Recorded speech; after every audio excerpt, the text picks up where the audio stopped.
Hello दोस्तों, मैं हूं संजय कुमार और मेरे चैनल में आप लोगों का स्वागत है। आज हम विज्ञान पहेली प्रतियोगिता के अंतर्गत पूछे गए खंड जीव विज्ञान के प्रश्नों का अध्ययन करने वाले हैं या उनमें पूछे गए प्रश्नों का उत्तर मिलान करने वाले हैं।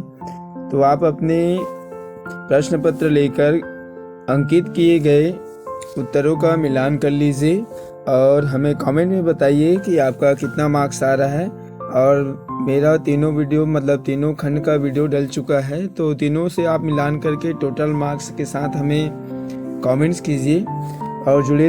51 नंबर का प्रश्न देखिए। जीव विज्ञान के अंतर्गत निम्नलिखित में से कौन सा जोड़ा सही नहीं है? तो इसमें से आपका सही आंसर हो जाएगा प्रोटिस्टा मशरूम। नग्न बीज तो अनावृत बीजी हो जाएगा, आवरण बीज सही आवृत्ति बीजी, और एक कोशिकीय प्रोकैरियोटिक जीव तो मुनेरा हो जाएगा। यही आपका सही आंसर होगा, प्रोटिस्टा जगत का मशरूम। ये आपका उसमें दोनों का मिलान नहीं होता है। दूसरा प्रश्न 52 नंबर का प्रश्न देखिए। कवकों के लिए कौन सा कथन गलत है? कवक के लिए कौन सा कथन गलत है, ये पूछा जा रहा है। तो इसमें आपका सही आंसर हो जाएगा ऑप्शन नंबर सी। सभी कवकों की कोशिका भित्ति सेल्यूलोज की बनी होती है, जबकि सेल्यूलोज की कोशिका भित्ति तो पादप कोशिकाओं में पाए जाते हैं। तो यही आपका सही आंसर हो जाएगा। 53 नंबर का प्रश्न देखिए। ये प्रश्न पिछले क्वेश्चन पेपर में भी पूछा जा चुका है, 2016-17 और 18-19 में भी। ये रिपीट क्वेश्चन है जो लगातार आ रहा है। स्क्लेरेनकाइमा ऊतक में पाया जाने वाला एक रासायनिक पदार्थ जो सीमेंट की तरह कार्य करता है और उसे कठोर बनाता है, वह है। इनका सही आंसर हो जाएगा ऑप्शन नंबर बी, लिग्निन। 54 नंबर का प्रश्न देखिए। कौन सा जोड़ा अमिलित है? इसमें आपका सही आंसर हो जाएगा ऑप्शन नंबर बी, संयोजी ऊतक पाचन। क्योंकि हमारे शरीर में संयोजी ऊतक 3 प्रकार के पाए जाते हैं, रक्त, वसा और कंकाल। इसमें पाचन दिया है, तो ये हमारा अमिलित होगा। अगला प्रश्न देखिए 55 नंबर का। कौन सा जोड़ा अमिलित है? तो इसमें सही आंसर हो जाएगा ऑप्शन नंबर डी, एड्स। क्योंकि एड्स जो है विषाणु के कारण होता है, लेकिन यहाँ जो है जीवाणु दिया हुआ है, तो यही हमारा सही आंसर होगा।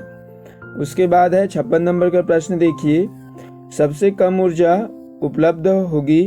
तो इसमें आपका सही आंसर हो जाएगा T4, क्योंकि जितना T4 लगा हुआ है बड़ी संख्या, वो सबसे ज़्यादा कम ऊर्जा उत्सर्जित करता है।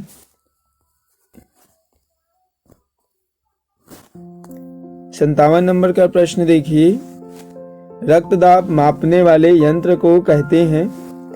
तो इसमें आपका सही आंसर हो जाएगा स्फैग्मोमीटर। स्फैग्मोमीटर सही आंसर होगा ऑप्शन नंबर बी। 58 नंबर का प्रश्न देखिए।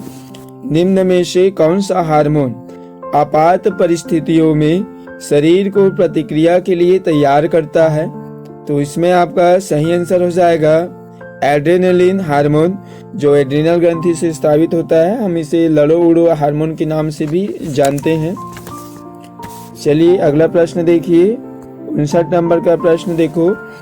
पौधों के फलों को पकाने में कौन सा हार्मोन सहायक होता है? तो इसमें सही आंसर हो जाएगा ऑप्शन नंबर ए, एथिलीन।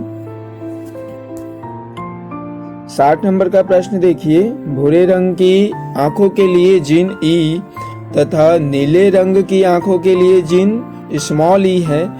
तो प्रथम पीढ़ी में आंखों का रंग होगा, तो इन दोनों का हमें संकलन कराना है। तो संकलन के पश्चात बनने वाला होगा ऑप्शन नंबर डी, काला।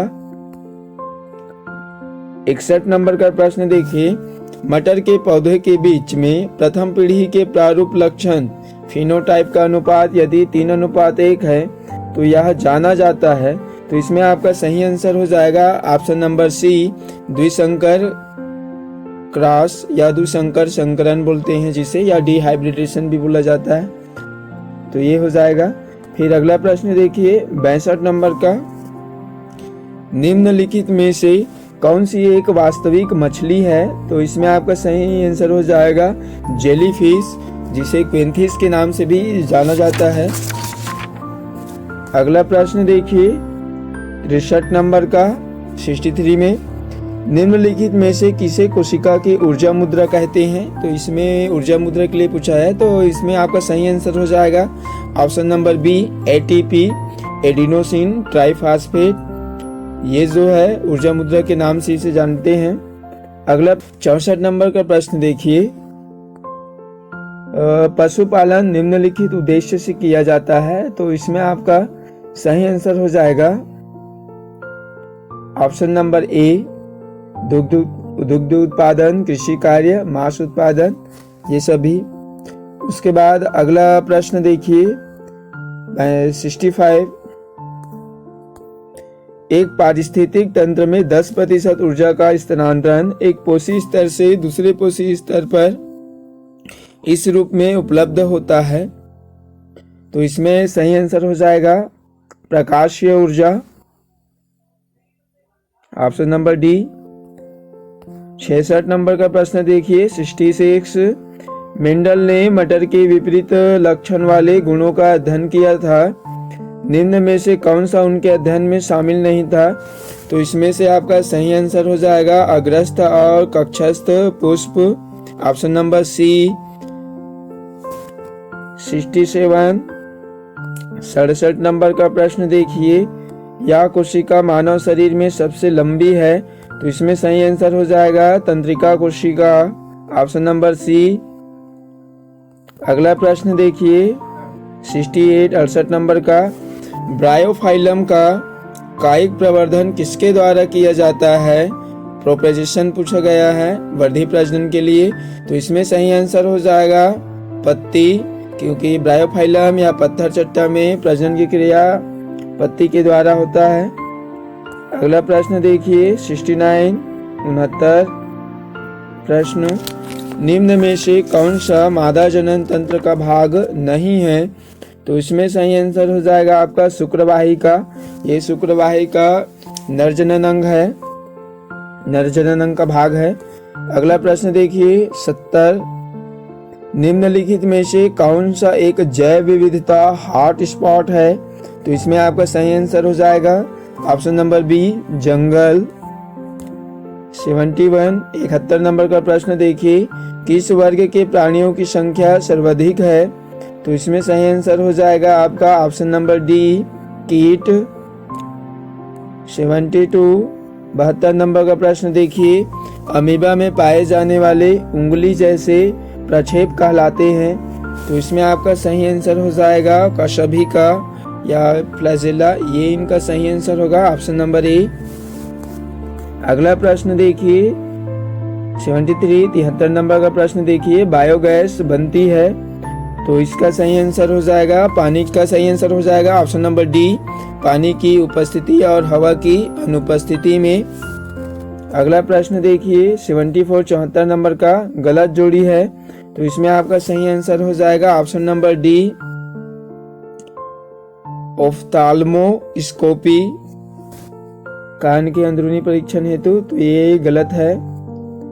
अगला प्रश्न देखिए जो इस जीव विज्ञान का अंतिम प्रश्न है, संयुक्त राष्ट्र ने जैव विविधता के मुद्दों की समझ और जागरूकता बढ़ाने के लिए किस दिन को अंतर्राष्ट्रीय जैव विविधता दिवस घोषित किया है? तो इनका सही आंसर हो जाएगा 22 मई। धन्यवाद दोस्तों यह वीडियो पूरा देखने के लिए, और हमें कमेंट में कृपया बताइए कि आपका 75 अब तीनों